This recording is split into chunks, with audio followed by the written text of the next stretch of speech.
everyone who serves in the decision-making process of our city. We pray for direction which will lead our city to be strong and unified. May we continue the legacy of our founders. May we be granted this day the wisdom to make decisions which will be for the good of our city. We also pray for your special blessing on all those who are working to transform our city and make it a better place to live and work. Amen. Join me in a pledge of allegiance now. I pledge allegiance to the flag of the United States of America and to the republic for which it stands, one nation, under God, indivisible, with liberty and justice for all.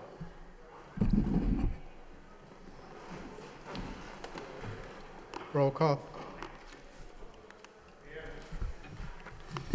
Council Leahy. Council Laurie. Here. Council Martin. Here. Vice Chairman Zonsa.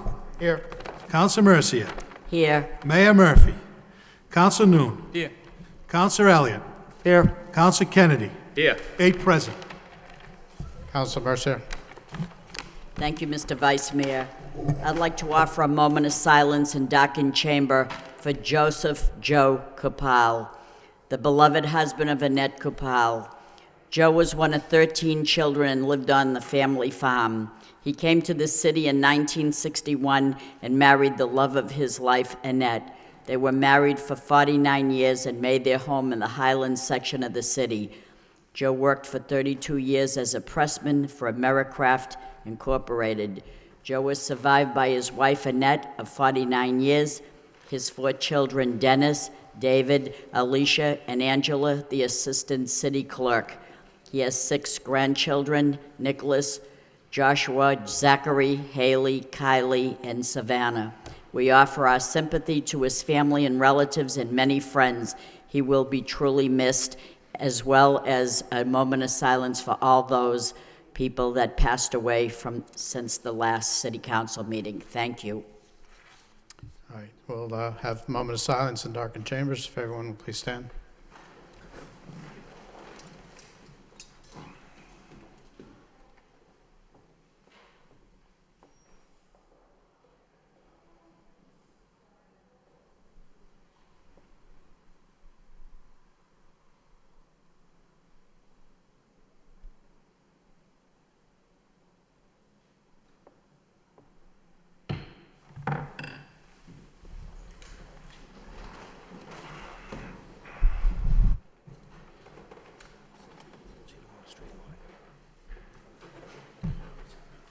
On the city clerk's portion of the budget, we have minutes of the city council meeting of October 1st for acceptance.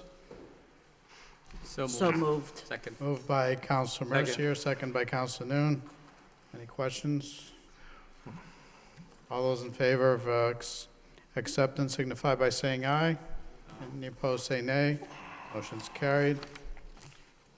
Under the city manager's portion of the agenda, before we get to communications, Mr. Manager. Thank you, Mr. Mayor.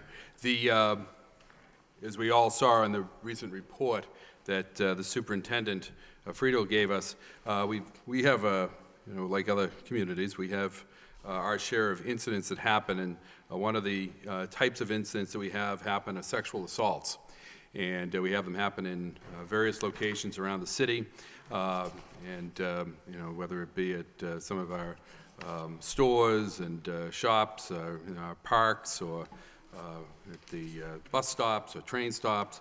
And yes, we occasionally have them happen in city facilities. And last week, I think it was last week, we had an incident like that happen at the library. And as we all know, the Lowell Sun did a good job of covering some of the incidents that happen at other area libraries of a similar nature. They did note, but one did happen here in the city, and I'm happy to say that the individual that performed the crime or acted out in the way that he did and assaulted the patron was caught. He was caught immediately, and tonight, if the council will indulge me, I wanted to thank the employees, because it was the employees that actually, the police have obviously did their job of responding to the scene and arresting the individual. But before the individual could be arrested, there were in fact several city employees that stepped up and took action on their own. Obviously didn't need to put themselves in jeopardy, didn't need to take any action at all, but they did, starting with the library director. The library director became aware of the incident from a call that she received from the desk. She immediately responded to the victim and brought the victim to a safe location, sat her down, checked on her. Then she saw the individual that had perpetrated the crime, and she immediately pursued him to stop him and bring him, or sort of keep him there till the police could get there. He tried to flee. Vicki Woodley, as the library director, didn't stop with that. She actually chased him out of the building and tried to, I won't say tackle him, but she was quick enough to alert some firefighters that were at the fire station, and they quickly responded. So together, the 4 city employees took action, and the individual in question was, as I said, was apprehended and then taken by the police. So if I could, I'd like to, on behalf of the police superintendent, the city government, and I'm sure the city council would echo this, I'd like to give citations of from the City of Lowell and the Lowell Police Department, recognizing these individuals for their bravery and selfless acts in detaining a criminal and keeping the citizens of Lowell safe. For Vicki Woodley, and then firefighters Peter Gallagher, Anthony Sabetti, and Benjamin Ratty.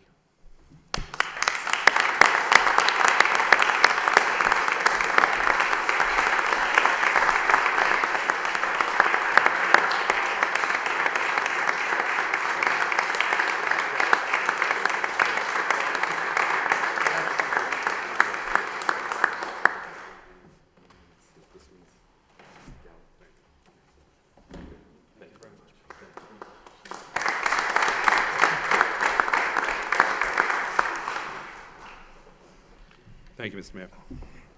And of course, City Council extends its gratitude for your actions, so we appreciate it. Thank you. Next on the agenda, communication from City Manager, responses to City Council motions and requests. Councilor Laurie. Thank you. I want to thank the administration and some of the parks, Board of Parks. Actually, for the first one was for the batting cages and bullpens out at Hadley Field. They have met. Hadley Field does have the bullpens now, and they'll be getting the batting cages probably for the, I guess, the spring. Myself and Councilor Mercia did put in and asked the city to install a gate at the South Common Pool. That's being done. I want to thank the DPW for that and the Parks Department. And I also put in to have the city conduct a study for a sidewalk along Douglas Road and Pine Street, both near schools. I know Pine Street between Westford and Princeton Boulevard is heavily walked, especially by children in the morning and the afternoon. So I look forward to those studies. And also, from the Health Department and the Police Department, on the couple of weeks ago, I put in for a motion on the drug Molly, and I want to thank the departments for the response there. That was highlighted again in the Boston papers this morning, the issues they're having down there. So I want to thank the administration and those departments for these reports. Councilor Mercer. Thank you, Mr. Vice Mayor. There is a response here to continue what Councilor Laurie is saying, and I'm concerned about the sidewalks, particularly on Douglas Road. If we're talking around the school, that's very important. I'd like to know, how are we going to add input from the residents? How are we going to do that? It says that the community is and will continue to be involved in the development.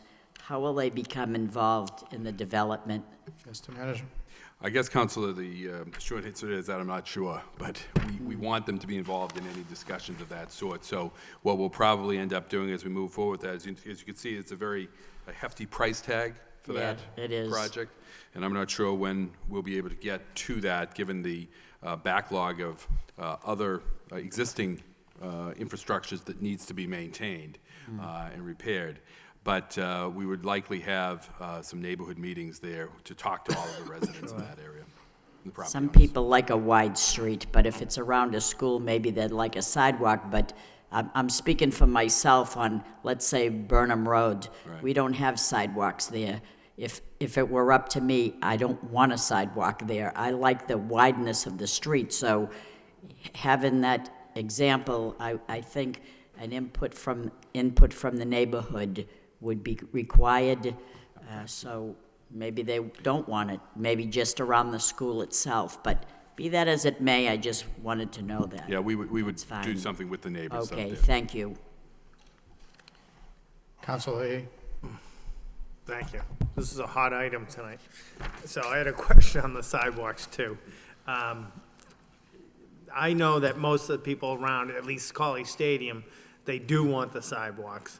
But I understand that would involve going all the way up to Hovey Street, which is quite a length. So my question was also that when we say we're going to do a study on the feasibility, so that means trying to set up a meeting with the neighbors and then just pricing it out. And then how did we end up doing the one on Hovey Street? Did we have where did that money come from? I'd have to go back and check on that one, Okay. Counselor. I can't recall where All right. the source of those funds. Okay, this one does seem to be priority. I know we have others in the city too, but most of them around, at least the stadium, would like something done over there. And we've had water issues up on the upper part of Douglas Road between Windward and Hovey. So I think sidewalks would help the water situation up there too. Thank you. Thank you. Council Lori. Thank you. That was, when I put the motion in, it was to really have public input, and I think one of the things that may have kicked off this discussion in that area was the sidewalks that Council Lee was talking about on Hovey Street. Some people like wider roads. I don't know if I've ever heard of an accident of anyone being hit, but I have talked to residents who would like the sidewalks. Actually, when you get by the stadium and as you head out Douglas Road on one side, I think that might be state land in front of the arena, so that wouldn't be too bad. But as you move farther up, of course, it would be the normal 3 feet. But it would, everything I asked for would take public input, whether it's going door to door or sending out letters and getting a wide range of responses from the people in that area. As I said, I agree with Councilor Leahy. Many of the people I've talked to like him, but I think public response is always the best. But I think it was that sidewalk on Hovey Street that really set this off. Thank you. Thank you. Council Kennedy. Thank you, Mr. Chairman. Through you to the city manager. Mr. Manager, we have a schedule for streets to be repaved. Yes. And I think that accelerates, doesn't it? In the second or third year of the capital plan, isn't there a year when there's going to be a big, and is Douglas Road on that list at all in any of those years? I can't recall the specific streets that are on that. I know that this year we put about $1 million in, plus our Chapter 90. And unfortunately, we didn't get as much Chapter 90 as we were originally led to believe, because the governor has frozen some, as I think the council has weighed in on that itself. Next year, we're looking at several $1 million, I think upwards of $5-6 million that we would be putting, and that will allow us to do quite a bit more work along with our Chapter 90 money. But I can't recall where Douglas falls on that. Okay, could you get back to us on that then? Sure. Because I guess that would be the time to address the drainage issues that occur, but also the sidewalk, right? That'd be the time. It's definitely the time to do the sidewalk. It's, if you're going to do something out there, you should do it all at once. Generally speaking, Douglas is in pretty good shape, I think. But I'll check on that pavement maintenance management plan to see where it falls in the list. Yeah, I'm not sure that every segment of Douglas is in real good shape. I think it's been, cut up a bit here and there. So Right, there may be some segments but I'll check on it and see where it Yeah. falls. But I mean, maybe the safety of the sidewalks and the drainage issues maybe is compelling enough to move it up on the list a little bit, you know, if it's not on the list now. But it would be good to know, and it'd be good for the neighborhood to know whether it's scheduled on the list for next year or 3 years or whenever it's scheduled. Yeah, I know that the sidewalks there, if you do the entire length of sidewalks, we're talking of roughly $400,000 per side. So if you were to do the sidewalks there, if you wanted to do them both sides, and obviously we may not need to do that, but you're talking close to $1 million right there, plus the paving. So you're talking a very sizable project for one street.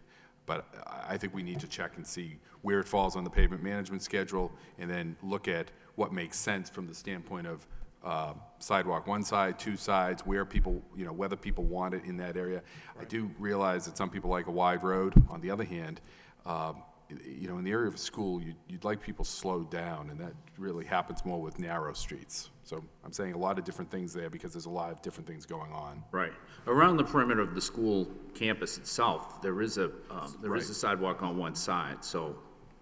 Correct. So you can, so you'll get back to us on when We should that be able is. to get that for next week, hopefully, from the city engineer, where that stands on the list. What we'll have is the list. I'm not sure if we'll know exactly where it stands in terms of total in the streets, but we'll know the index, the pavement condition index, and where that falls comparison to all the other streets in the city. Okay, thanks. Council Noon. Thank you, Mr. Vice Mayor. I want to join, speaking of paving, I'd like to join the manager in thanking Mr. Snow of, I believe this week, Wednesday, maybe next week, to complete Johnson Street paving. So thank you. Motion to accept communication and place on file So by Council Mercer, second by Council Noon. All those in favor signify by saying aye. Any opposed, say nay. Motion carries. Next, we have a resolution. Support the restoration of city council chambers. In city council, resolution to support the restoration of the city council chambers. The city of Lowell has been contacted by a group of private citizens and businesses who are desirous of assisting the city in the restoration of the city council chambers, and such assistance will include technical expertise, private fundraising, inclusion of local art, and renovation work, including but not limited to carpet replacement, installation of drapes, and application of new paint. Be it resolved by the City Council of the City of Lowell as follows: that we, the members of the City Council of the City of Lowell, jointly and severally support and accept this work of private citizens and businesses to assist in the restoration of the City Council chambers. Motion, Council Mercer. Thank you, Mr. Vice Mayor. I think this is a public-private partnership at its best. To think that we're going to get restoration of this most beautiful chamber and have it even more magnificent, but to say that outside sources are going to help in this development and transformation is really, really spectacular. And I'd like to say, though, that I was a little bit leery of the artwork being inserted into this proposal, because art could be many things and many views. I mean, we could have still bodily art as a source of artwork, but not in these chambers, and so I wouldn't have probably supported something like that. But the third part of this is depicting scenes from around the city of Lowell. This, to me, makes a lot of sense, because this, to me, is like a sacred room. It's a sacred building whereby it's historic, and it has, you know, we try to make it to be a place of beauty, but to make it right here. So if they're going to put in scenes from around the city of Lowell, that even adds much better to it. So I highly support this and thank all those involved to make this more beautiful place. Although I would have chose lilac for the paint color, I guess I'll stay out of it. Thank you. Second reading by title, resolution in City Council to support the restoration of the City Council chambers. Motion to approve the resolution by Councilor Mercier, seconded by Councilor Kennedy. Any further discussion? Yeah. Councilor Kennedy. Thank you, Mr. Chairman, through you to the manager. Mr. Manager, last week, when Mr. Harmon was here and spoke to the council about this, I had not reservations, but I was insisting that there be some sort of a proposed budget and a schedule of how long it would take for the work to be completed. And in our packet this week was a budget of sorts from Mr. Harmon, but I guess I was expecting that to come from you, from the manager's office, and there didn't seem to be anything there. You know, I don't want to do anything to dampen Mr. Harmon's enthusiasm for the project, so I'm just expecting that you're going to make sure that the money is there to do what we need to do, and that it will be done in a timely fashion. Right. We're trying to do this in a way that's, frankly, in a allowing the donors the opportunity to come forward and raise as much money as they can and want to raise, and do as much work as they can and want to do. And then we have the $25,000 from the city that we can supplement. Initially, the $25,000, we thought the $25,000 was enough, but obviously we were only going to be able to do a certain amount. We were going to do the floor, we were going to do the carpet, we were going to do the painting. We were hoping to be able to do the window treatments. With the additional, donor interest in really upgrading it from there, that will allow us to do a little bit more in terms of painting, doing the ceiling and doing it in a way that's a little bit more elaborate. To do a little bit higher quality rug, to do, the floors will probably be the same ones, but the window treatments are going to be stepped up, but we'll be monitoring that and managing that, and also obviously doing it in a way that doesn't interfere, at a minimum with the operation of this chamber for the council as well as the other boards and of the city that use this room. Okay, thanks. Councilor Elliott. Thank you. I concur with Councilor Kennedy. I was looking for a little bit more of detail, Mr. Manager, of a total project cost. Do we at this point have a total project cost? Well, again, I think we actually gave a report to the council back in the spring as to how much money would be needed, and that's where we came up with the $25,000. Now, I don't have that right in front of me, but that $25,000 did pay for those items that it was broken down, how much for the floor, the rug, the paint. Again, we're going to have to see what we get from the donors. I mean, if you can get a carpet here for one sum of money, if you have a certain amount, and then if you get more than that by the donors, you can upgrade it and you can get a higher quality. You can, in fact, do something that's more elaborate. There's talk about trying to put the city seal. Let me just say that if Mr. Harmon and his group had not come forward this summer, we already had planned to paint this room, to do the floor, do the carpet, and be done. And it would have been all completed by now. But this is some citizen participation, some citizen interest, and we're trying to support that. But obviously, that requires the council sort of buying into it. Yeah, no, we agree. I think the council's trying to buy into it too. And I think we have, but I think we're all just trying to be responsible and know, like anyone else, what's the total cost, and at what point, have they raised X amount of dollars, and that's going to pay for these items. And if there is additional funding, then we'll upgrade a little bit, or then there's going to be some art as well.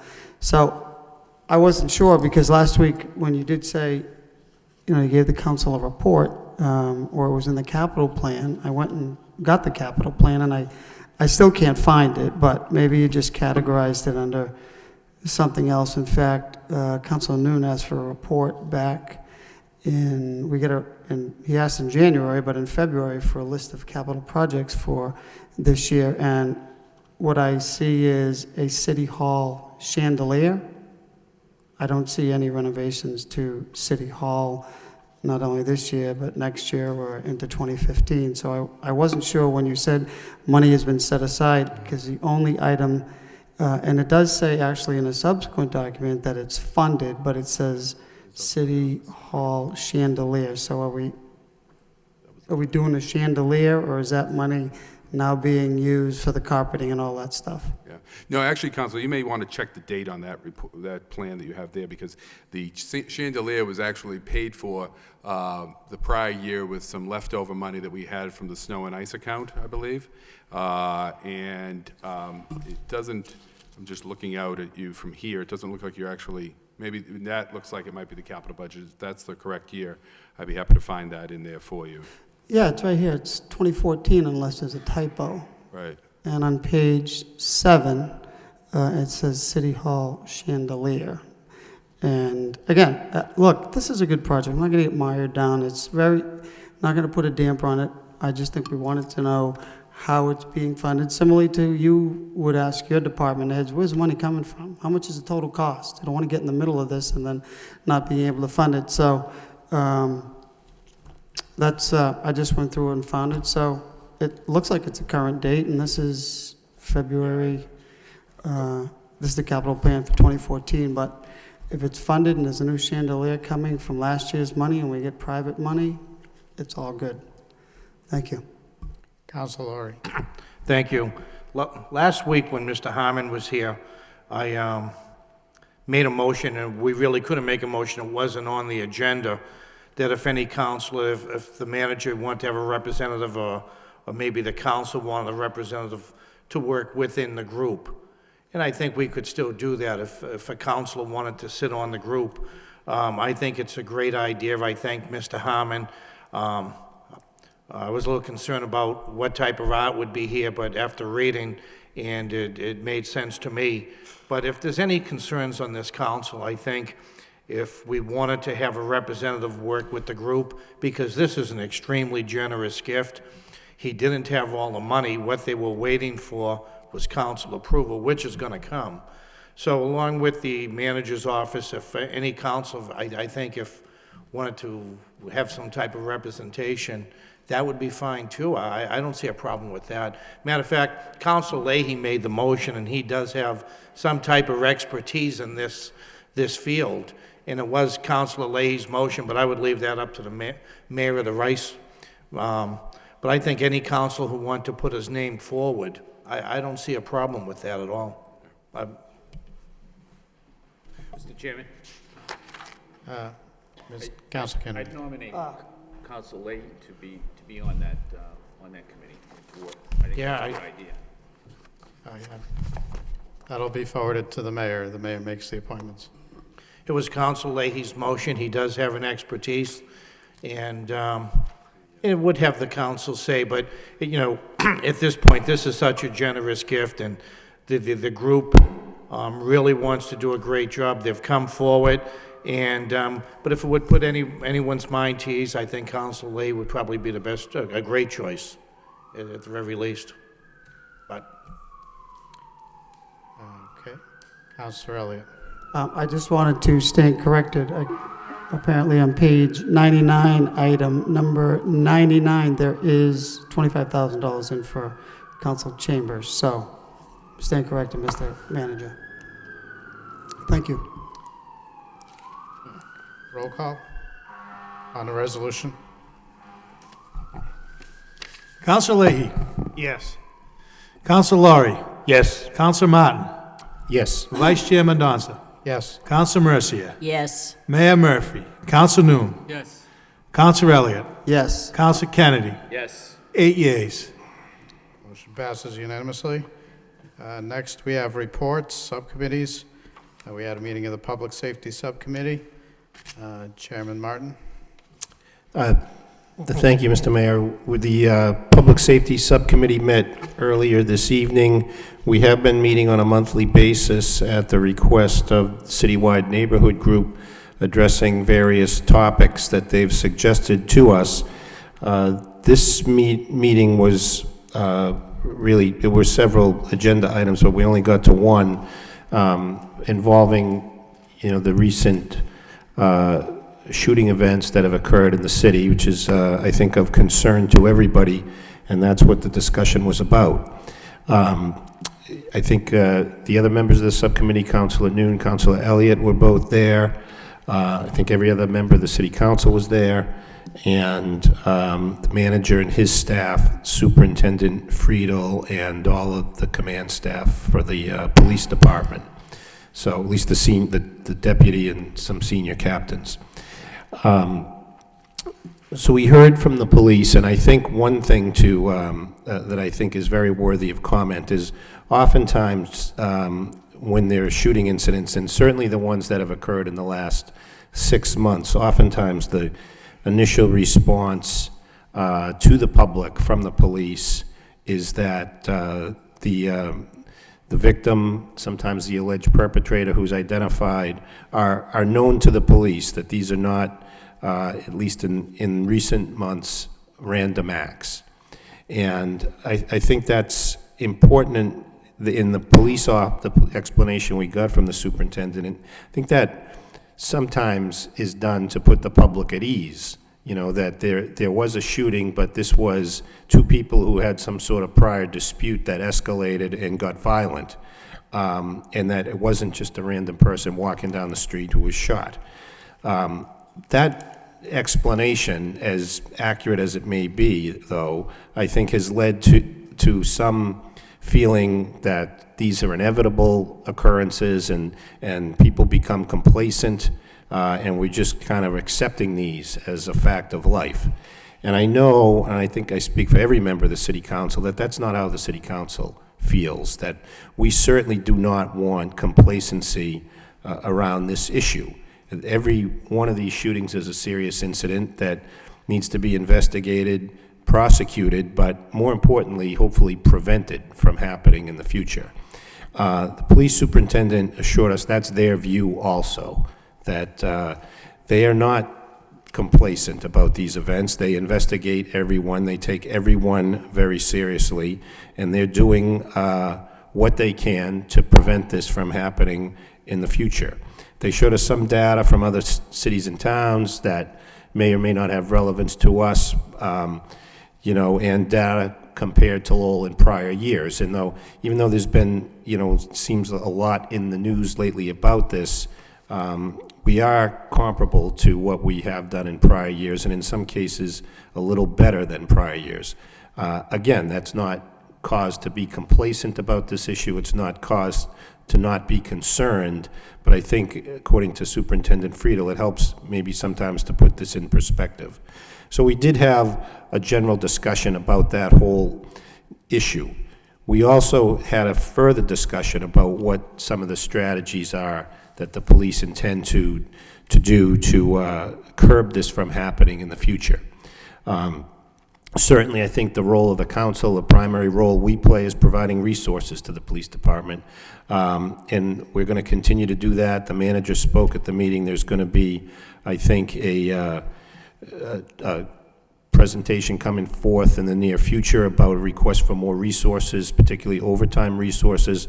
The police seem very interested in employing a strategy similar to like what we did in the downtown, where there would be overtime officers deployed in hot spots at times when we anticipate there'll be problems. So that, I think we'll look forward to what that is going to entail. Those details are being worked out now by the police department, and the council will have a chance to see that in the future. It's part of a component of, the next step on from community policing, which is smart policing, deploying your officers where the problems are. As far as more officers on the street, I think we all would like to see that as much as we can. There are 11 officers currently in the academy who will be finishing up this fall. How they get phased out into the actual deployment in the field, I think is something the police are working on now. But the police superintendent said the strategy, at least initially for those officers, is deploy them in neighborhoods. So more resources are on the way. The superintendent also talked about some of the other things they're doing. There is a video van that's being, I guess, constructed and going to be deployed in the city. That van is going to be well advertised, that there's going to be video surveillance going on inside the van. They think that'll have a deterrent effect, as well as the actual video that comes from it will be able to be used in prosecutions for crimes that may occur in the vicinity of the van. And in almost every single one of the recent incidents, there's been a reluctance by the victims to cooperate with the police and provide statements. So the police are looking at new strategies to prosecute these crimes. That's one of them. There were many other things that Superintendent Friedel discussed, how they're using grant money, how they're using force multipliers, partnershiping with the state police and other law enforcement agencies to really bring as many resources as they can to bear on this problem. So that was generally the discussion at the meeting. I think that the public should know that this city council is committed to getting control of this problem.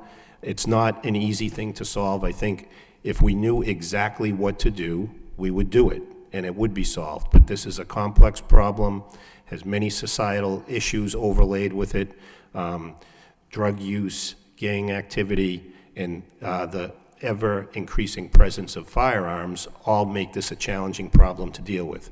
But we are committed to dealing with it. We are going to do what we can to minimize these incidents in the city, and the police department is committed to that as well. So that's the report. We are going to continue to meet on this issue, and there'll be further discussion. Council Lori. Thank you. I just want to say next week we're going to have at 5 o'clock a subcommittee with the University of Mass Lowell. The subject's going to be what they brought to the Lowell plan. It's going to be the exact same program they showed at the Lowell plan breakfast. So that will be at 5 o'clock next week with the educational subcommittee. Thank you. Councilor Mercer. Thank you, Mr. Vice Mayor. I just want to say that Councilor Martin did an excellent job of making a synopsis of the meeting that was held, and we went quite into the time of the city council meeting. But I want to just say that in no way am I saying that that our police force or our administration is not doing their job. I certainly want to make that perfectly clear.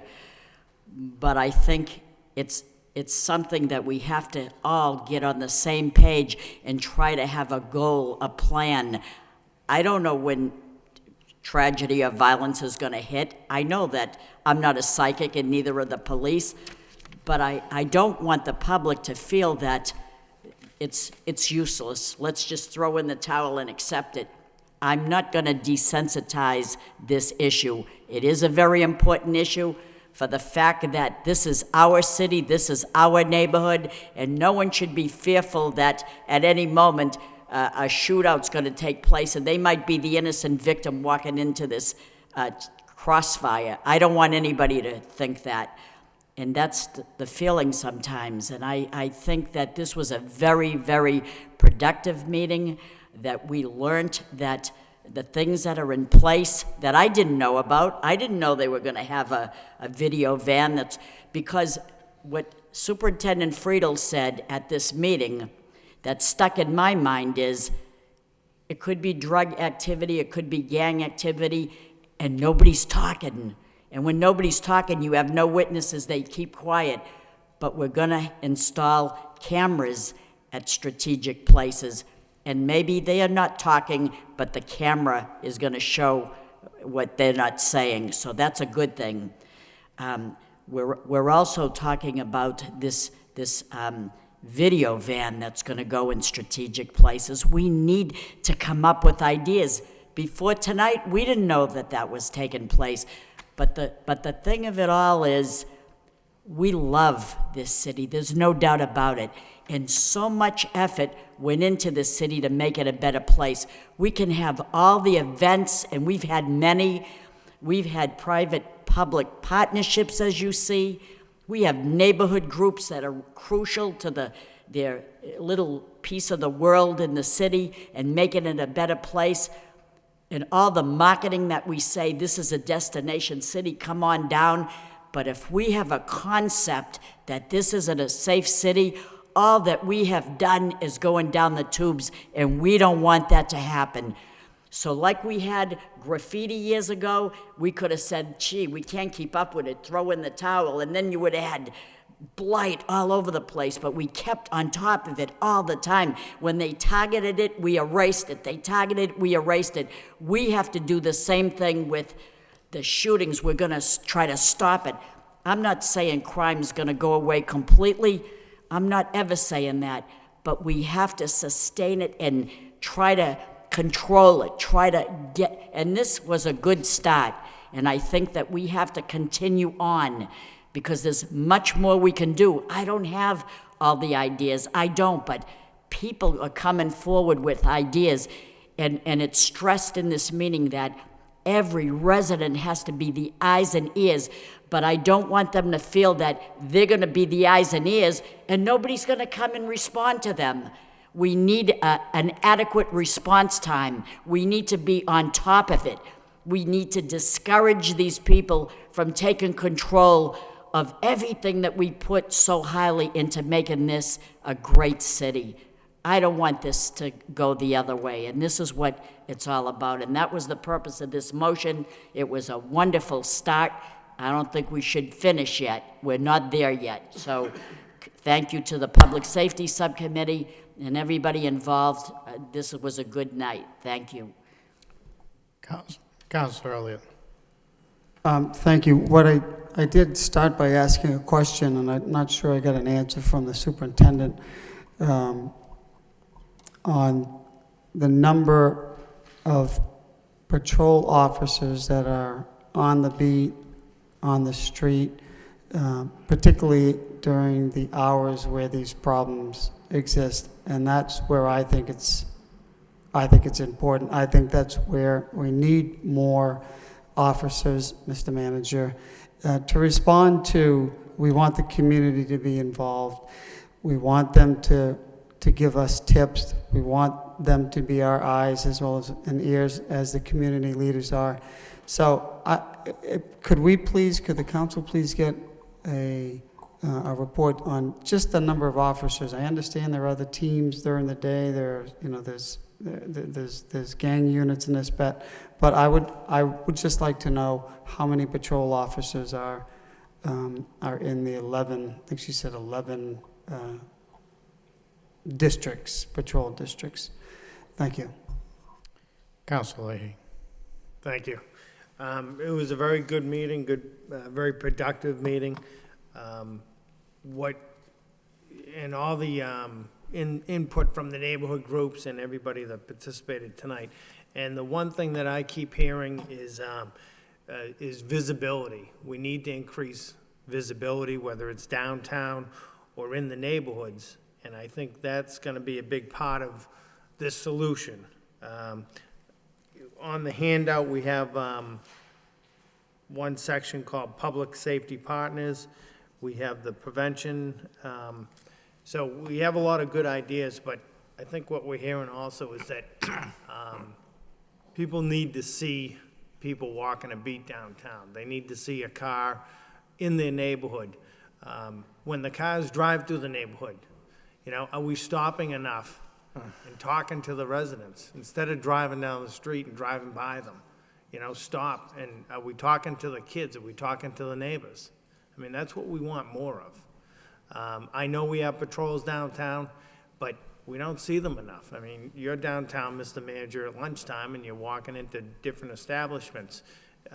Do we feel comfortable that we're running into enough patrols, whether it's UMass Police, the federal officers, or our own people? So that's what we need to make sure, if there's a will, there's a way, and let's get some of these guys out and make them more visible.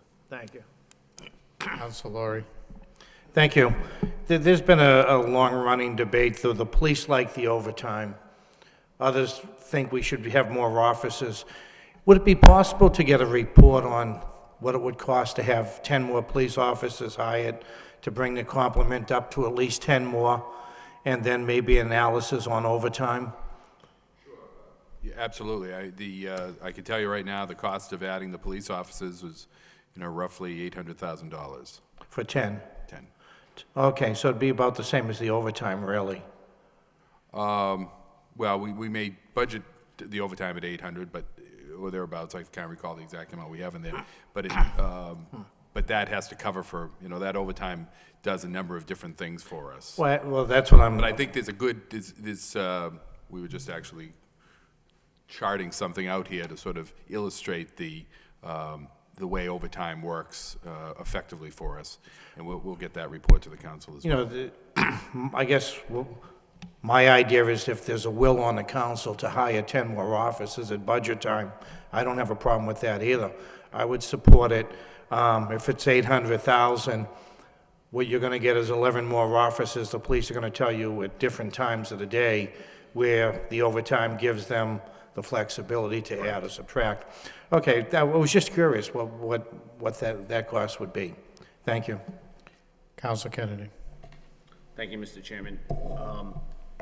Through you to the manager, I'd be interested in knowing how many officers are on each shift as well. And I think we need to know that, and I mean just like troops on the ground, not necessarily supervisors riding around or people doing other things, but actually out patrolling. And I think that we need to find that number out before we know whether or not we need more police officers. But it seems to me, and I think the neighborhoods seem to be calling for more police officers. And I think that has to be part of it. It would be good if you included in your report, and I think that's what you're alluding to, a breakdown of why overtime makes more sense than more police officers, because it doesn't necessarily make sense to me. And I can understand that if you have overtime, that you can target the areas, and maybe that's the whole logic behind putting so much money in overtime rather than in more police officers. But if that's the only argument for a large amount of overtime and a smaller complement of police officers, I'd just like to see what the rationale is for that. I think that everybody on the city council, as Councilor Martin said earlier, is very committed to addressing this problem. And I don't think anybody is blaming the police department, but I think it's good for the police department to be reminded that the city council takes it this problem very seriously. And I think that the solution is maybe never going to come totally, that we're going to have to be ever vigilant about public safety in this city. It's just, that's just the way it is. But certainly we can do a little bit better than what we're doing.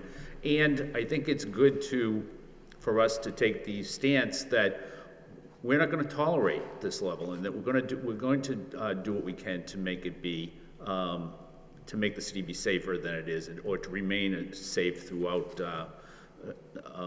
for time to come. Thanks. Mr. Manager.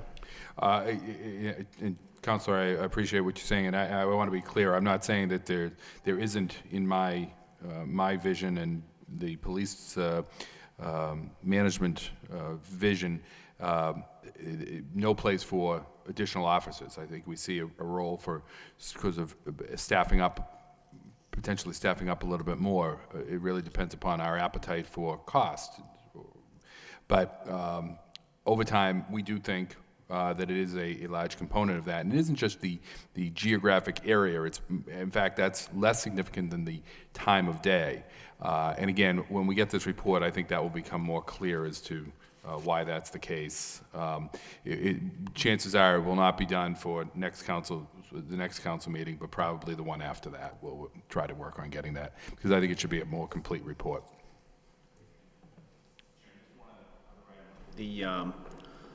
This was on the agenda for the subcommittee, but they didn't get to it, but having to do with the police vehicles, and that's a report that you gave us, and then it was referred to the subcommittee. But I also asked for clarification, because out of the 150 some odd vehicles. Half of them are just a menagerie of different types of vehicles. And they were different from the ones that were drug seized or whatever you want to call them. And originally, back at the budget time, it was I was under the impression that most of the extra vehicles that we had were kept so that they could be cannibalized for spare parts for the cruisers. And that doesn't seem to be the case, at least with about 50% of the vehicles. So it isn't like there's a whole bunch of old cruisers around and we just take those parts. These are a lot of different vehicles from a lot of different years. And I think for the subcommittee to take that matter up in a serious way, they need to know two things. One is what are those vehicles? But also, how did the city acquire those vehicles is of interest to me. Because I just can't understand how that happened. And maybe there's a reasonable explanation, but I've been waiting for it for several weeks now. Yeah, and Mr. Manager. And I went back, Council, you and I spoke today, and I did go back and check the motion that was made by both you and Councilor Elliott. It was a joint motion referring the report to the Public Safety Subcommittee for clarification and study. And Councilor Elliott noted there's a need for more information concerning the fleet, and Councilor Kennedy commented it was discussed at budget time. There is a need for more answers. So we just assumed that we would come to and I know that we've been scheduling these public safety subcommittees, and this is when it was scheduled to be talked about, but there was other issues, obviously. But now that I know the specific questions, we'll see if we can get additional information on that and then bring it back to the public safety, bring it back to the council and then to the subcommittee as well. Thank you. Councilor Noon. Thank you, Mayor. I know that a few of my colleagues spoke of issues of overtime and hiring the actual police officers. My first year on the council, I actually know that we are under, in terms of the officers, we're under almost more than 30. And I question that. I asked for comparison between other towns like Springfield and Cambridge and all that, and I got that report. Then the issues of whether or not we hire police officers, 10 police officers, or support the overtime. I know that Superintendent Dan Lowell and also Deputy Friedel, yes, was also, thank you, Rita, indicated that they use smart policing. They said because of smart policing, you're able to know the data, you know where the hotspot is at, you're able to deploy with flexibility of officers, and rather than a full-time, you do a couple hours using that overtime money, and you save in terms of the benefit. So, whatever the recommendation of our police department, I support it. If it's more police officers, I support it. If more overtime, I support it, because we need to address this issue. The chief report tonight, the Superintendent Lowell, Friedel report tonight was very encouraging, because there's a lot of things that the public and some of us council don't know that they've been doing with all this camera, with all this civilian, gather information for evidence and or for deterring the crime from happening. And this issue, this discussion need to continue, and we need to continue to support our police department in addressing this, problem in our city. Mr. Manager. Just Councilor Mercer and now Councilor Noon have both mentioned some of the surveillance work and the video van idea. I just wanted to sort of highlight that one. That's a brand new idea, really, that was brought to me just last week.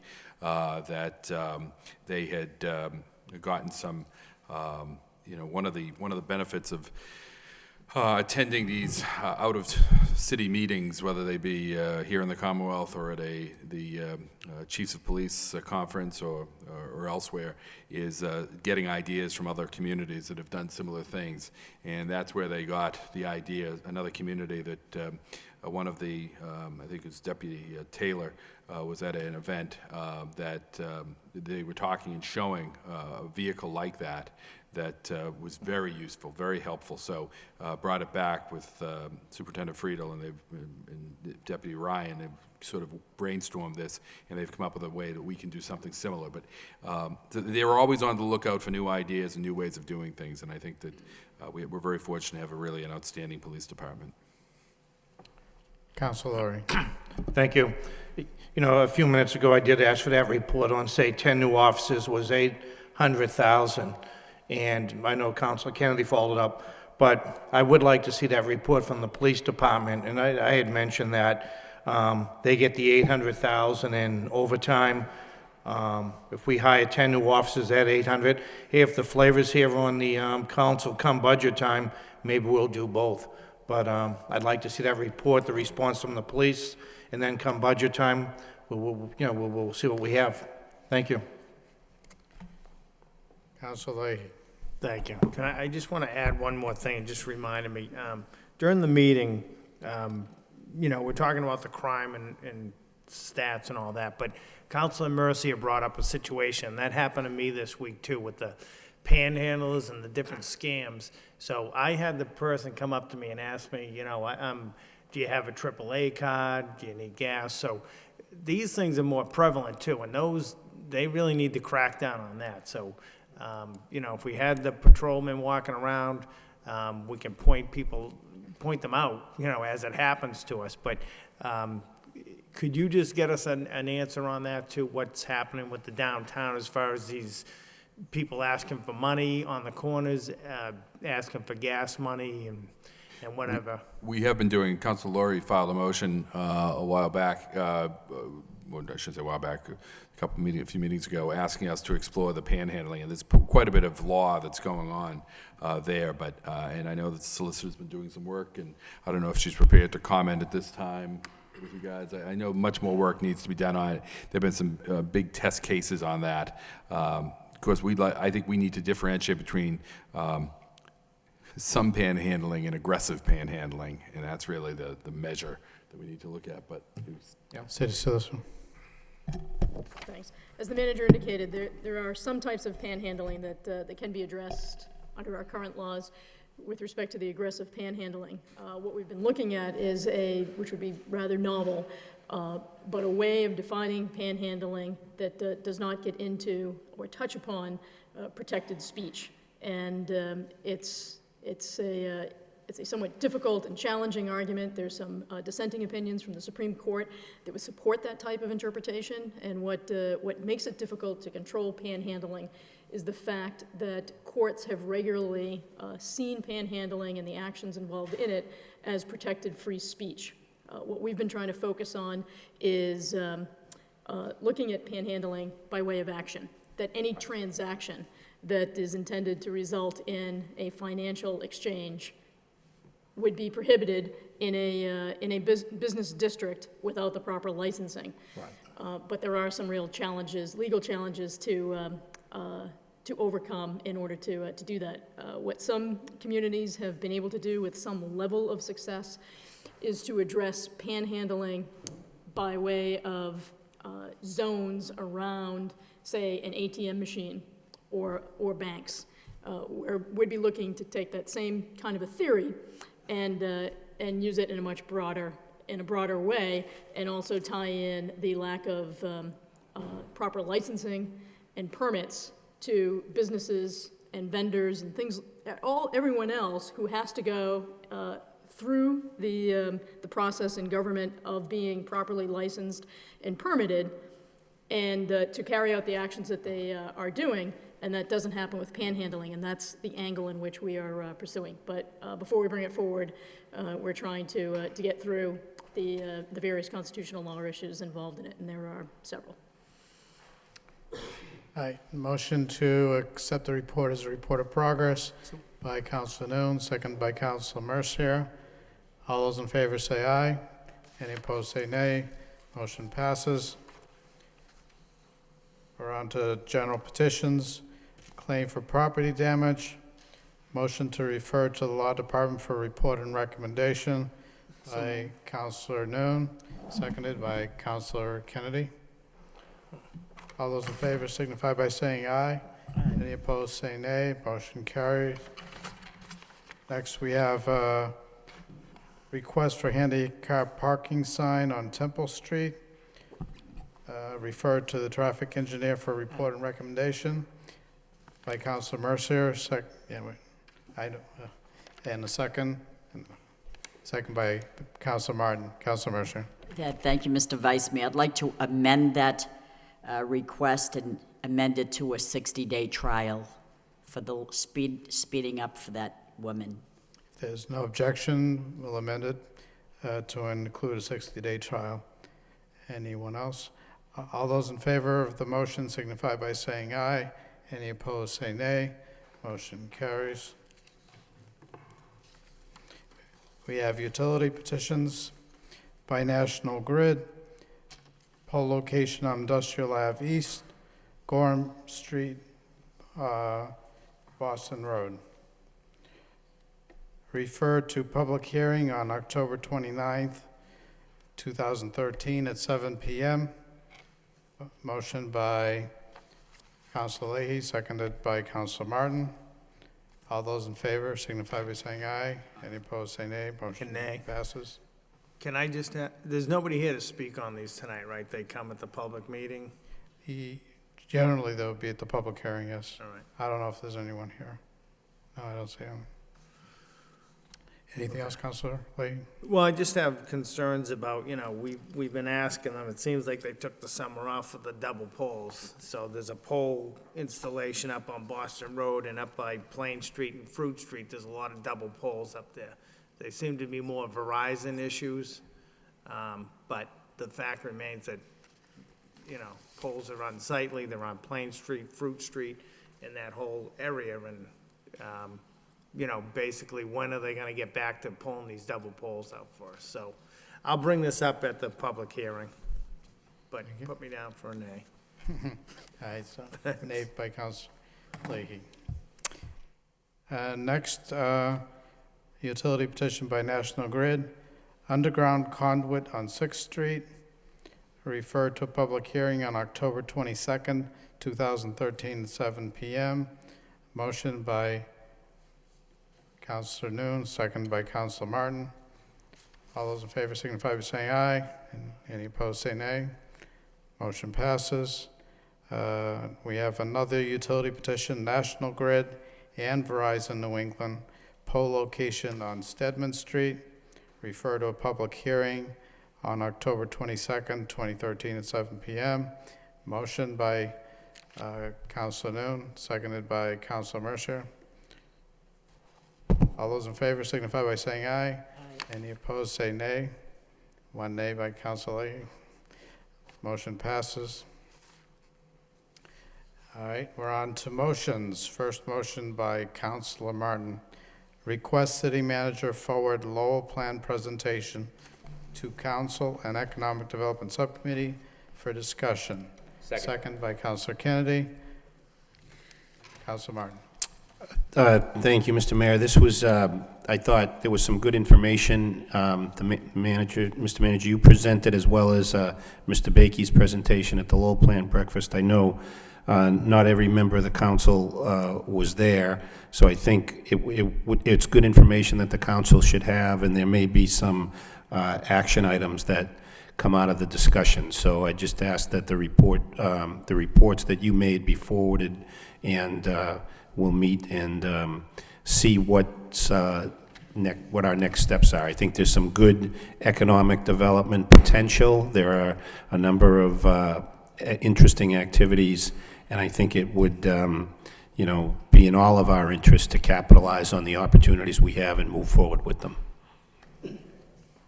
Anyone else? Councilor Elliott.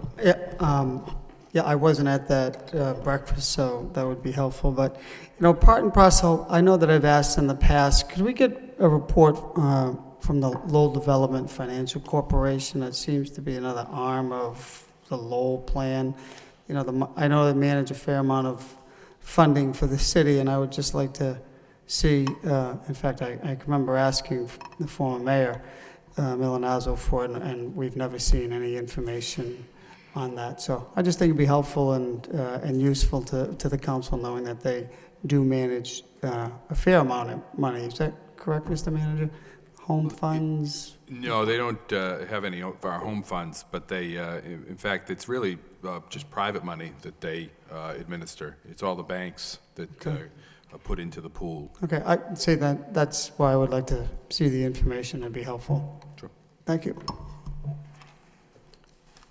All those in favor of the motion signify by saying aye. Any opposed, say nay. Motion passes. Next motion by Council Mercier. Request city manager have the sign shop put up the Francis P. McGee Way sign on Boylston Street to the entrance of the J.G. Pine School. Seconded by Council Leahy. Council Mercier. Thank you, Mr. Vice Mayor.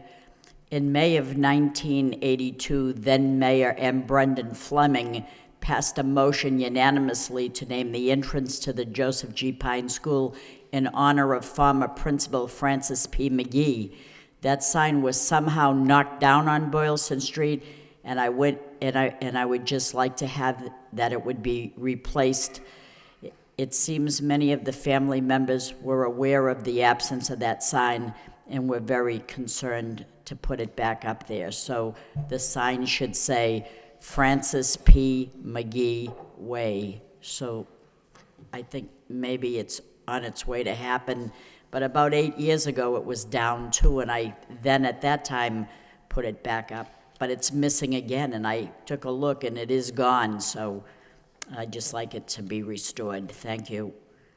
Council Kennedy. Yeah, Mr. Chairman, I'm quite sure that I voted for the original motion, and so I think this is a great motion to have. All those in favor of the motion signify by saying aye. Any opposed, say nay. Motion passes. Next motion, Councilor Mercier. Request the city manager have the traffic engineer revisit the traffic pattern at the J.G. Pine School and install a do not enter between 8:30 a.m. to 9:30 a.m. and 3 p.m.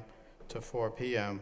like it is at the other end of the street near the Lowell Cemetery, seconded by Councilor Kennedy. Councilor Mercier.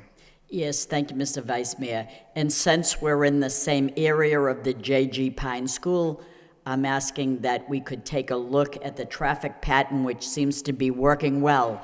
I'm not in any way trying to change that pattern because it is working extremely well. But I'd like to have the traffic engineer, Eric Eby, revisit the site and get an interpretation of the traffic rules pertaining to that specific site at the school. When you enter from Boylston Street onto the Francis McGee Way, it is one way, yet people are exiting from that road as well. I did it the other day when I was there. It's a one-way area. Is it one way only during school, those certain times? What is the rule that applies there? Does it become two-way while school is in session?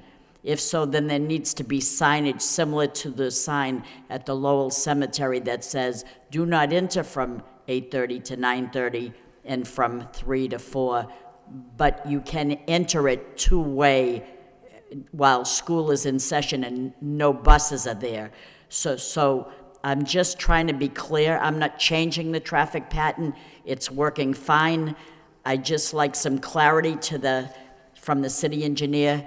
And when we do get that, if he could install the proper signage at the other end to make it clearer for people traveling at other times of the day. If it means that it's completely one way from Boylston Street to the school and that you can never go two-way at any time, then please indicate that. That's all I'm asking. Can you exit from the Francis McGee Way onto Boylston Street when school is in session? And if so, put the proper signage. If not, indicate so it is clearer. So I don't know what it is. I don't know. I might have violated my own rule of that traffic pattern because it's one way going in. It's one way. There's a sign saying one way, but I came out that way. So did I do something wrong? I don't know. people want to know the clarity. That's all I'm asking for this motion. I'm not trying to change anything at all there. Thank you. All those in favor of the motion signify by saying aye. Any opposed, say nay. Motion passes. Next motion by Council Mercier. Request the city manager set up a meeting between the city council and the business owners to establish how we can build a better relationship, as well as a survey with members of the downtown businesses as to whether Lowell High School students add to the financial spinoff for them or not. Second by Councilor Leahy. Councilor Mercier. Thank you, Mr. Vice Mayor. Every now and then, I think it would be wise to have a sit-down discussion with the businesses in the city. And this is in this very city council. I'm not saying just the businesses in the downtown. I'm saying all the businesses that want to take part, to get a feel as to what the issues are that are of concern to them. What is it that we could do to add to the success of your business? What is it that the city is not doing that you feel we should do? What improvements do you want to see? What is it that we do that you like? What are we good at? And let's talk about it. Sometimes we focus on the neighborhoods, and that's a great thing. And we forget about the other piece of the puzzle that adds to the makeup of this great city, and that is the businesses. We need to include everybody. What is hurting your business? Is it the panhandlers? Because we all did get an email from a woman downtown who went over to the garage on Market Street all by herself after work. And you know that because of the season, it gets darker earlier. She went all alone to her car in the garage on Market Street. 2 people were there asking her, confronted her, do you have AAA? We need gas. Whatever that would have to do with AAA. She said, no, I don't have it. Well, then can we have some money? It's like a shakedown in our garage. That's frightening. Councilor Leahy brought this up too. That's frightening. I mean, I would be shaking in my boots. I wouldn't want them to know that, but that is frightening. So this is what I want to know. Talk to us. Tell us what we might not know. We don't know what's bothering you. Let us start a dialogue and build a strong relationship that should have been there long ago. I have always said that the best ideas do not come from us. They come from the public. Only we bring their message and ideas up here to this council. One such idea that was discussed during the Jambra meeting and delivered to me by Karen Bell was the concern for all the trouble in the downtown when the bars get out. Now, we know that there's no ordinance that says that the bar owners have to hire a detail. They do not have to do that. Nobody's telling them to do that. We know that there's no rule that says that, but if a few of the bars got together with each other and hired 2 police officers and split the cost 4 ways, then that would be a great solution to a severe problem, I think. But we need to get together and form a partnership. That was just one idea that someone had. I think that's a great idea.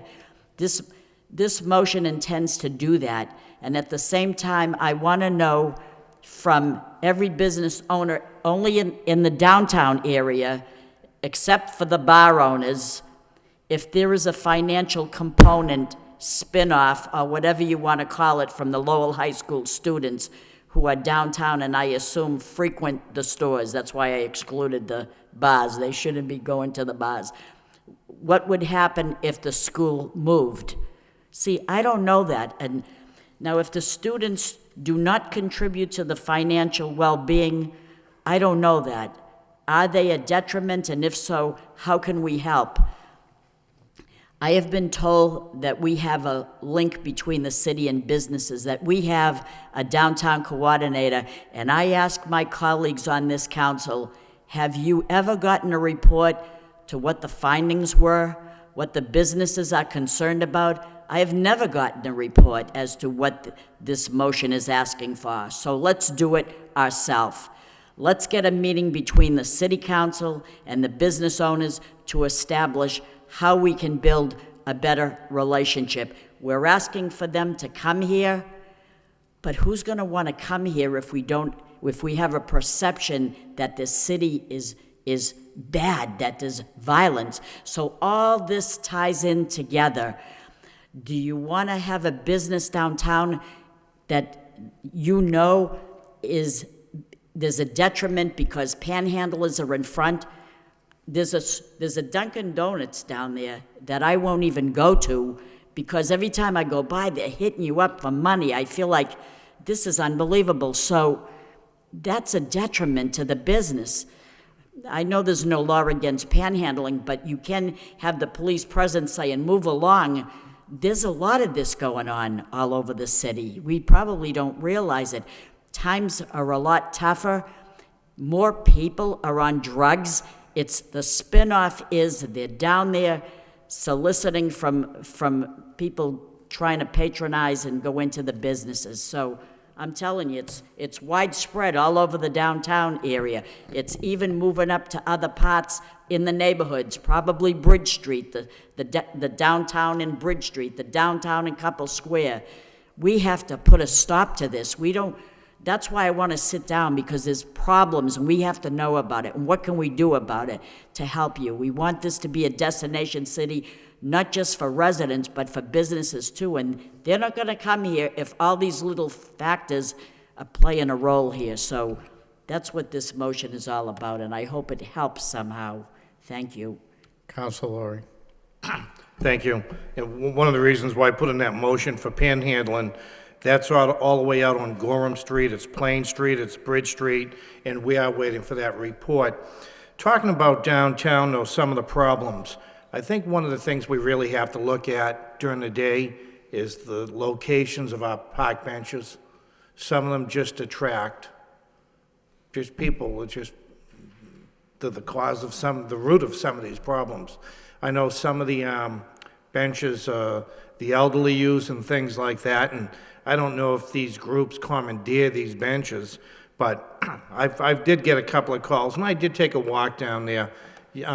Maybe some of the park benches we could look at and remove, and, I don't know, but it just seems to be they can become part of the problem for some of the people hanging around, especially the large groups of people hanging around. Thank you. Councilor Kennedy. Thank you, Mr. Mayor.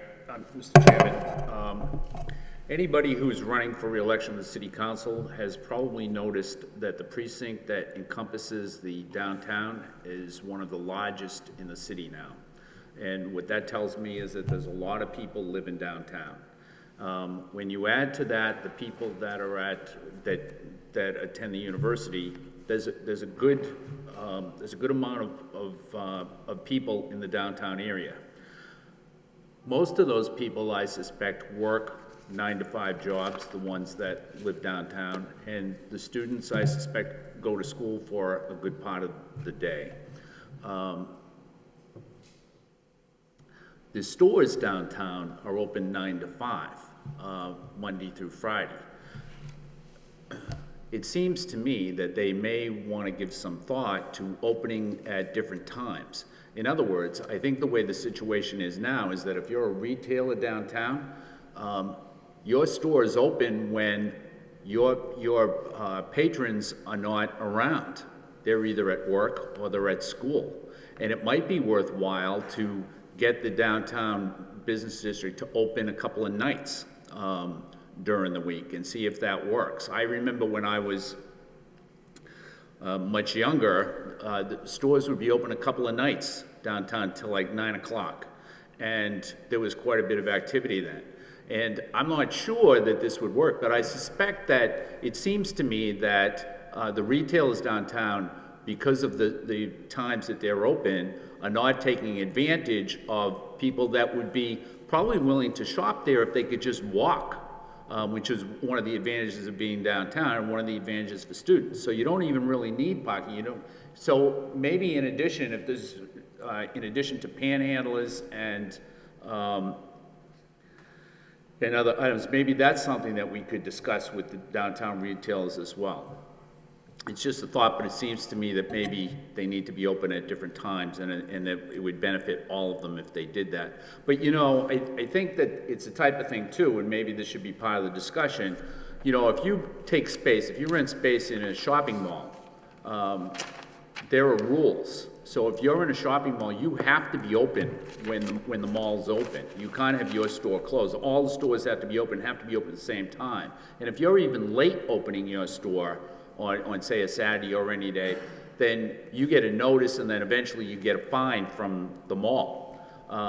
So for this to work for retailers, they'd all have to, everybody has to buy in, everybody'd have to be open on an evening if they were going to do it like that. But anyways, I just think that may be part of the discussion. I think that possibly some retailers in downtown Lowell are missing the boat by only being open when their closest patrons are away. Council Leahy. Thank you. Just to touch on Councilor Kennedy's remarks quickly, what I've noticed too is what can come out of this discussion is when we have major events down at the Songus Arena or at the auditorium, you know, there could be a Sunday event and there are some restaurants that may not be open. So it could open up a communication line that they could get a schedule of events and say, hey, it might be worth it to be open on such a date. But what I would like to see out of this motion too is, I actually put a motion on months ago, but what we can do with this too is if we have a dialogue with the downtown businesses, there's so much more that can come out of it. You know, what do they need? What can you do for us? What can we do for you? We have the street sweeping machines down there every day. If some of these storefronts kept up on some of the sweeping in front of their storefronts, then the street sweeper machine doesn't have to spend as much time downtown, and he can branch out and up and across the city more. Merrimack Street here. We got the brand new Jeanne d'Arc Bank going open, and we have some buildings that are literally falling down around them. You know, this could open up a discussion. What can we do to help you fix up your storefront? The bank is building a brand new building. Go up there, talk to them. Maybe they'll give you a low interest rate loan, and you can get your building back up to par. There's so much more that can come out of this if we just start the dialogue. So thank you for putting the motion on. All those in favor of the motion signify by saying aye. Any opposed, say nay. Motion passes. Next motion by Councilor Elliott. Request City Council discuss website emails addressed to city councilors. Second by Councilor Kennedy. Councilor Elliott. Thank you, Mr. Mayor.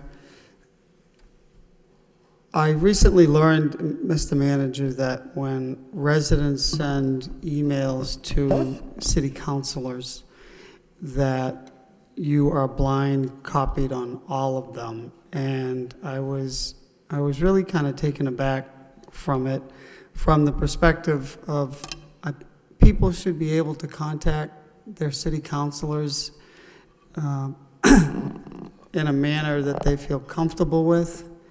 And I would like to know whose decision that was, but I think people at home would be concerned that they're not able to contact individual city councilors without everything going through you. I mean, we don't get your emails, which is fine. I don't expect it to, but I think there's a level of concern. To me, and people I've spoken to feel it's an invasion of their privacy. You know, I know the issue might be, well, you know, I want to get on top of these things, and I want to, when it's sent to all of us, that we want to facilitate this. But I'm under the impression, I was always under the impression, that when somebody from the city wanted to contact me or any one of my fellow city councilors, that they could do it in a confidential manner, and that's what they're entitled to. So I guess I want to know who made that decision, because it never came, or we certainly were not asked if we wanted to be copied, if we wanted you to be copied on it or not. The history of this goes back some ways, and I actually had an opportunity to sit down with the MIS people to talk about this. It actually goes back, the idea of having it copied to the manager's office actually goes back to 2005. So in order for, and I think it makes sense, the intent being to ensure timeliness of response and follow-up. And it is generally the way it works in most communities, is that not, obviously, if counselors get emails and phone calls, we're not stepping in and interfering with that. But the idea being that these are requests for service, and if the manager's office is made aware of it, they can do the follow-up and make sure that it's handled as expeditiously as possible, so the government is working as effectively as possible. And that's really been that's, I think, the goal of the prior administration, and that's the goal of this administration.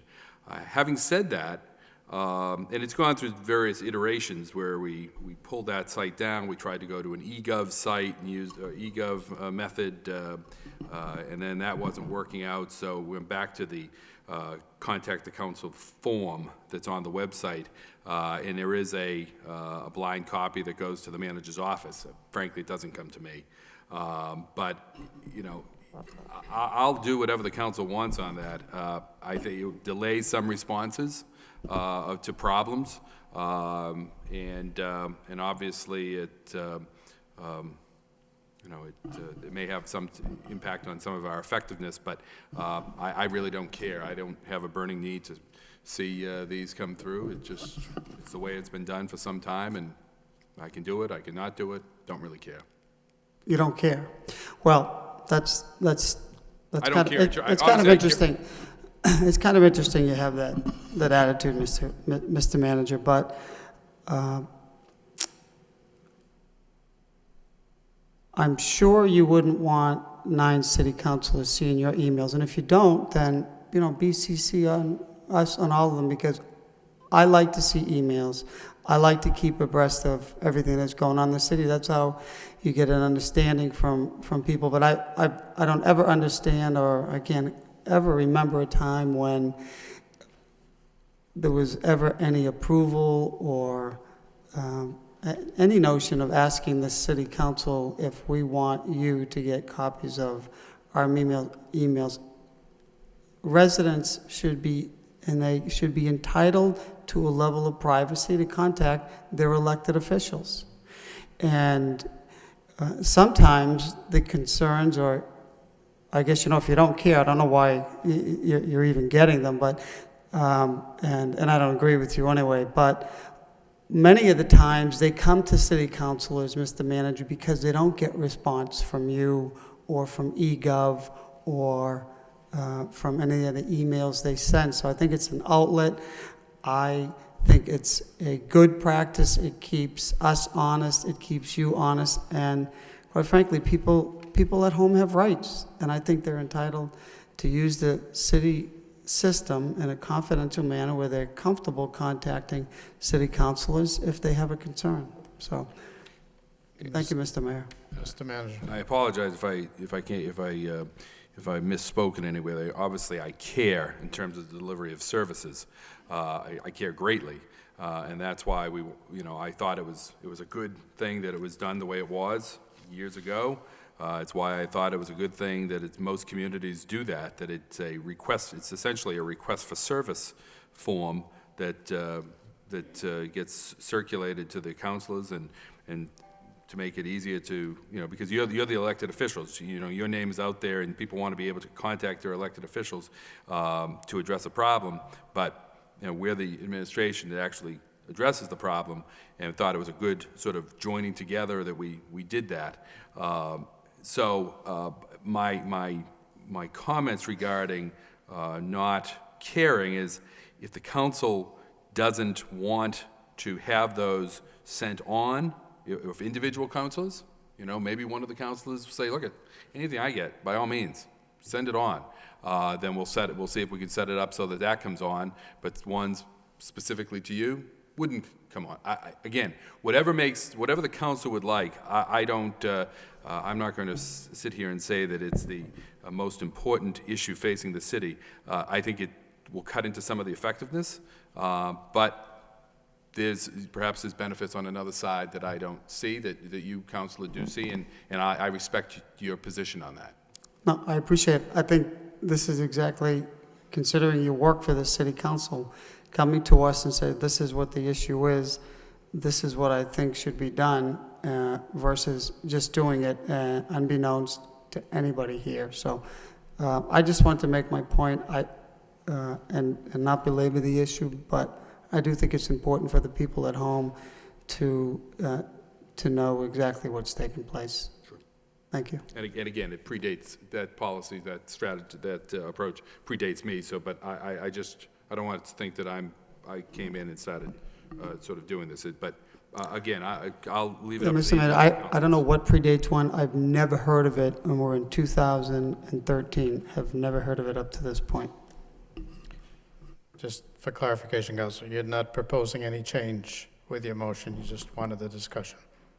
I think people at home should be entitled to be able to contact their city councilors, and just their city councilors knowing that those are the only ones that they're being contacted. That's my preference. I'm just saying that your motion doesn't direct any action, so no action would be taken as a result of the motion. Okay, well, I'll file another motion next Okay. week. That's fine. Counselor Kennedy? On the motion, yes. I can appreciate that it predates you, and the only emails that I've gotten, at least I think, have gone to every member of the city council. And so I think it's okay for you to be CC'd on the email, but I think it should be, I think that the people that send the email should be aware that you're being CC'd on it. So I don't think it should be a blind CC. And I think that's just fair to, not to the city council, but to the people that are sending the emails. And so I don't know why it's a blind CC or how that all started, but that's the part that seems disagreeable to me. So maybe I don't know if anybody's proposing a change, but if nobody's proposing a change, it just seems to be fair and transparent to have it just be a regular CC rather than a blind CC. Mr. Manager? And Councilor, to your point, I don't disagree. And to Councilor Elliott's, he mentioned he's going to file another motion. Perhaps we can just put something together and ask councilors what they'd like, and we can let it be known to the people that when they send something on, a request for service, that will go to the councilors and the manager's office, or whatever. And if there's councilors that don't want there, so if Councilor Elliott gets a specific email, it will not be copied to the manager's office. Again, I don't even see them, so it's... I don't think I've gotten an email that's been just to me. They've all come to everybody, and I don't think it's a bad thing. And I don't think it's a bad thing that it goes to you either. I can see the value there. It's just that the people sending the email should be aware of everybody that's getting the email that they are sending. Right. Counselor Lowry? I was just going to say, excuse me, I'd be willing to amend the motion. Any councilor who wishes to take a different course or action and have his email removed from the manager's office could do so. Motion to amend. Is there a second? No. Well, Counselor Elliott already said he was going to file a motion next week. That's fine, too. I just figured I'd save the problem for a week. Counselor Mercer?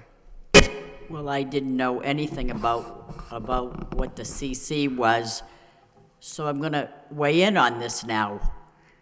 When I get a CC, I don't care if it's to the whole council, especially to me.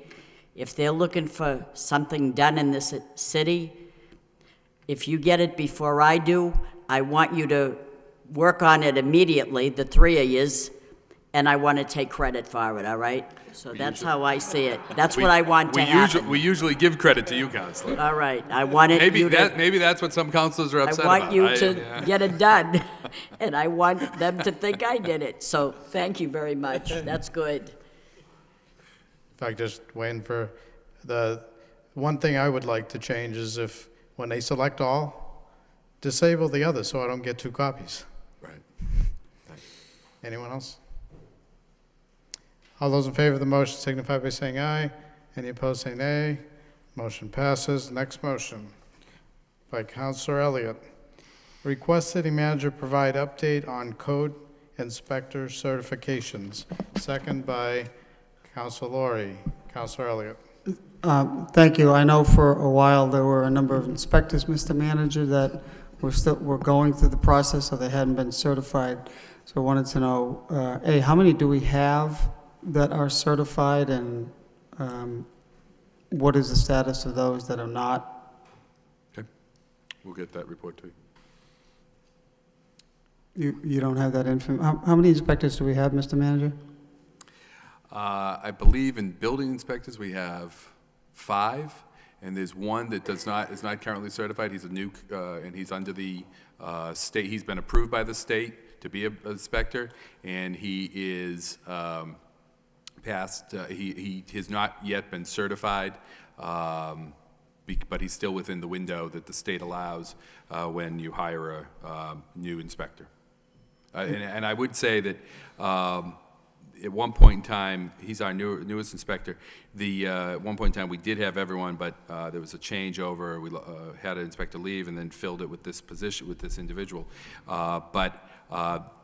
This is I think this is the most inspectors, the most certified group of inspectors we've had. You may recall, Councilor, back in the time frame of 2006, 7, 8, thereabouts, we had inspectors that had been in the position for many years and never received their certifications. And we took action to actually terminate those individuals. When we brought new inspectors on, some of them were certified. There were a number that were not yet certified, but they had been approved by the state, and the state had put them on the track to become certified. So we're in good shape now, and hopefully this individual will be fully certified very soon.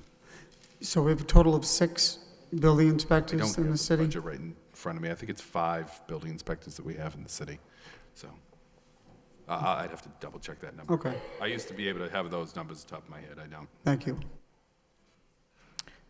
All those in favor of the motion signify by saying aye. Any opposed, say nay. Motion passes. Next motion by Councilor Elliott. Request City Council discuss out-of-state travel policy. Second by Councilor Mercier. Councilor Elliott.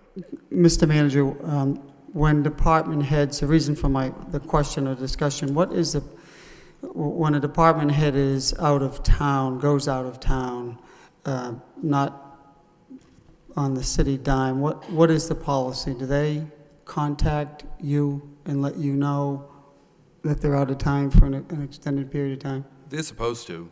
Okay. Now, there may be some cases where how long are they away? Are they away for a couple days, or are they away for a week? Well, that is my question. It's come to my attention, and I wanted to confirm with you that the acting superintendent was not only out of the state, but out of the country for an extended period of time. And how long was that? I think it was about 3 weeks. So she was gone for 3 weeks. And did she let you know that she was going to be out of the country for Yes, she that did. length of time? Yes, she did. Did you know that before you appointed her acting? We discussed it, yes. Her Because I don't understand, I mean, we have an acting superintendent who leaves the country for 3 weeks, and the council didn't know about it. Apparently you did know about it, but I think that's pretty significant if we're going to put somebody in an acting position and they're going to be gone for 3 weeks. You know, not having a superintendent to begin with, or have a superintendent leave, there needs to be somebody in charge for that duration. And I don't understand, if you knew that, why you would make that decision. That's an awful long time, considering the rash of problems that we have had. And I mean, I hear from officers that, you know, no one really knew who was in charge over there. And that makes me concerned. So we have someone acting for an acting superintendent, and I just don't think that's a good management policy. So you did know that she was going to be leaving for 3 weeks when you appointed her as the acting Yeah, we superintendent? have, and if there are officers that don't know who was in charge, then, that's more concerning that they don't stay on top of those things, because it was very clear that for a period of time, Deputy Ryan was in charge, and for another period of time, Deputy Taylor was in charge. And they were all advised of that. So I'm not sure where you're getting that information. And I don't know who the individuals are, but it was very clear, very clear. Well, my sense is that when you have someone that's in an acting capacity, and then they just leave for 3 weeks, continuity of an individual, considering, I think the responsibilities of that job require, especially in an acting position, someone to be there consistently. So, well, Counselor, if we didn't have highly qualified people throughout the entire, the top of the organization, I might share that with you. But I'm not sure whether you're questioning the qualifications of the people that filled in, or the decision to the individual to go. But I'm very comfortable that we had people in charge, the right people in charge, good people in charge, and I think the superintendent, acting superintendent, was well within her rights to attend the meeting she was at and take some time off, and so I don't have a problem with that. thank you, Mr. Mayor, Mr. Vice Chair. Anyone else? Motion to accept the motion by, well, we already have a motion, so all those in favor of the motion signify by saying aye. Any opposed, say nay. Motion passes. Next motion by Councilor Kennedy. Request city manager update city council on the forthcoming report on police vehicles, seconded by Councilor Mercier. Councilor Kennedy.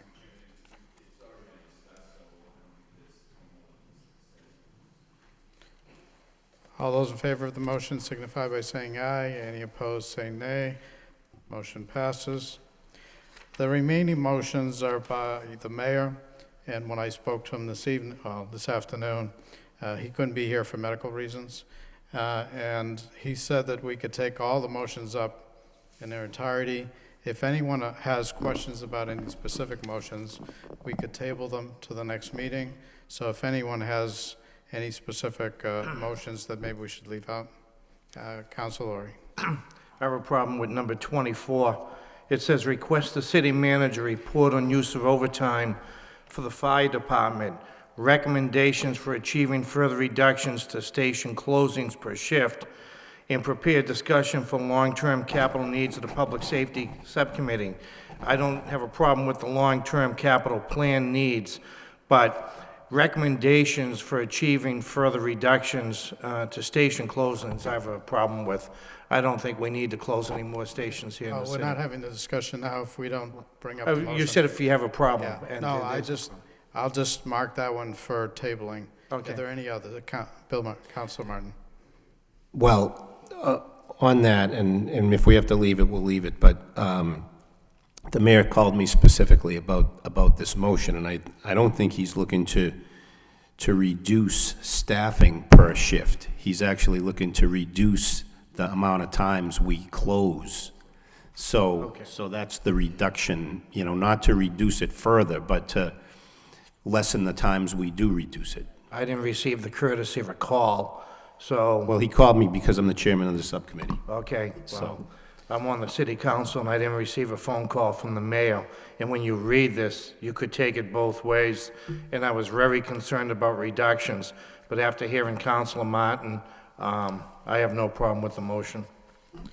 Well, all I was saying is we could table them all. We could table individual ones make and a take up the remainder, Motion or, to table. I make a So, motion to well- table them all. Second. and Councilor Elliott, you concur? Just seconding Council Leahy's motion to Okay, table so them we'll all. table all of the motions remaining. So that completes the agenda. Motion to adjourn by Councilor Kennedy, seconded by Councilor Mercier. All those in favor say aye. Any opposed say nay. Motion passes. Thank you. So they're all tabled? All tabled.